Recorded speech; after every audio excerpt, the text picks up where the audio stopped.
مسیح یسوع کے عظیم اور جلالی نام میں آپ سب کو سلام۔ میں آج کوائٹ ٹائم کی ورس شیئر کرنا چاہوں گا اور ہمارے لیے آج کا حوالہ ہے پیدائش کی کتاب ہے اور اس کا 3 باب ہے اور پہلی آیت سے 5 آیت تک ہے۔ یہاں پر جو مضمون دیا گیا ہے کہ ادھوری سچائی۔ اور سانپ کل دشتی جانوروں سے جن کو خداوند خدا نے بنایا تھا چالاک تھا، اور اس نے عورت سے کہا، کیا واقعی خدا نے کہا ہے کہ باغ کے کسی درخت کا پھل تم نہ کھانا؟ عورت نے سانپ سے کہا کہ باغ کے درختوں کا پھل تو ہم کھاتے ہیں، پر جو درخت باغ کے بیچ میں ہے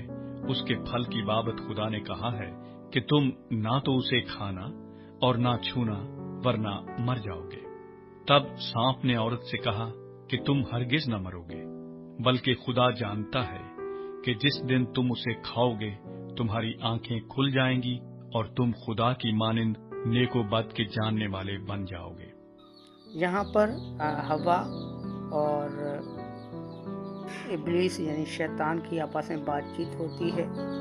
اور وہاں پر ابلیس سے ہوا سے پوچھتا ہے کہ واقعی خدا نے تمہیں درختوں کے پھل کھانے سے منع کیا ہے؟ تو ہوا جواب دیتی ہے کہ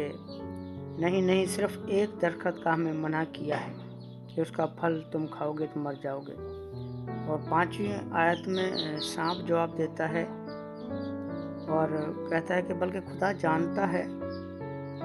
کہ جس دن تم اسے کھاؤ گے تمہاری آنکھیں کھل جائیں گی اور تم خدا کی مانند نیک اور بد کیے جاننے والے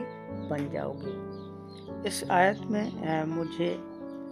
یہ نصیحت اور سیکھ ملتی ہے کہ جس طرح ہوا ہے، خدا کے پلان میں تھا کہ ہوا یہ پھل کھائے، خدا کے پلان میں یہ تھا، لیکن خدا نے منع اس لیے کیا تھا کہ وہ پھل نہ کھائے۔ وہ اس کا ایک حکم تھا، پھل میں نہ کوئی زہر تھا نہ کوئی مرنے والی چیز تھی، لیکن یہ خدا کا ایک حکم تھا کہ وہ حکم کو نہ توڑے۔ لیکن ہوا جس طرح اس پھل کو کھاتی ہے اور وہاں پر جو لکھا ہے کہ تم خدا کی مانند نیک و بد کو جاننے والے بن جاؤ گے، اور اگر وہ ہوا پھل نہ کھاتی تو وہ نیکی اور بدی کو پہچان نہیں پاتی، کیونکہ دنیا میں صرف یہ 2 ہی انسان تھے، اس وجہ سے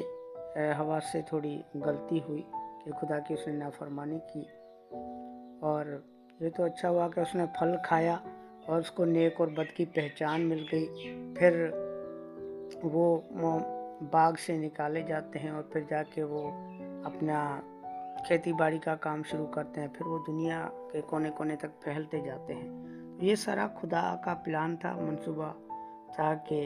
کس طرح یہ ہوگا۔ جس طرح ہم دیکھتے ہیں کہ یہودا اسکریوتی بھی تھا، تو وہ بھی تو خدا کے ساتھ کھاتا تھا، بیٹھتا تھا، پیتا تھا، دولت بھی اس کے پاس زیادہ تھی، سارا خزانہ اسی کے پاس جمع ہوتا تھا، لیکن خدا نے جب اس کو استعمال کرنا تھا تو وہ استعمال ہوا اور خدا یسوع مسیح کو اس نے پکڑوایا اور خدا یسوع مسیح صلیب پر چڑھا۔ اگر وہ بھی صلیب پر نہ چڑھتا تو شاید ہمارے گناہ ابھی بھی ہمارے اوپر رہتے اور ہمیں گناہوں سے معافی نہیں ملتی۔ ہوا کا پلان اور جو اسکریوتی کا پلان یہ خدا کی مائنڈ کے اندر تھا۔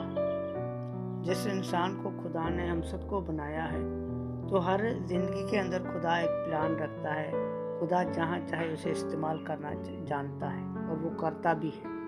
ہم یونا کی سٹوری کو دیکھیں، یونا کو خدا نے حکم دیا کہ جا تو نینوا کو جا، لیکن یونا نہ گیا، وہ ترسیس کو چلا گیا، وہ خدا سے چھپتا پھرا، لیکن پھر وہ مچھلی کے پیٹ میں گیا اور پھر مچھلی نے اس نینوا کے کنارے پہ جا کے اگل دیا، پھر وہی یونا توبہ کر کے خدا کے کلام کی منادی نینوا میں کی۔ تو خدا جس پلان کو رکھتا ہے آپ کی زندگی کے اندر وہ ضرور ہوگا۔ یہ واقعی ادھوری سچائی ہے۔ ہم ہر مرتبہ کہتے ہیں کہ ہوا نے گناہ کیا، آدم اور ہوا نے گناہ کیا، ہم اس کو گناہ گار مانتے ہیں، لیکن یہ ساری چیزیں باتیں خدا کے پلان میں تھی اور یہ ہوئی واقع۔ تو اس ٹائم میں کوئی انسان نہیں تھا، صرف 2 ہی انسان تھے، آدم اور ہوا، اور جس کے وسیلے سے یہ سارا نیک اور بد کی پہچان کا ہمیں علم ملا۔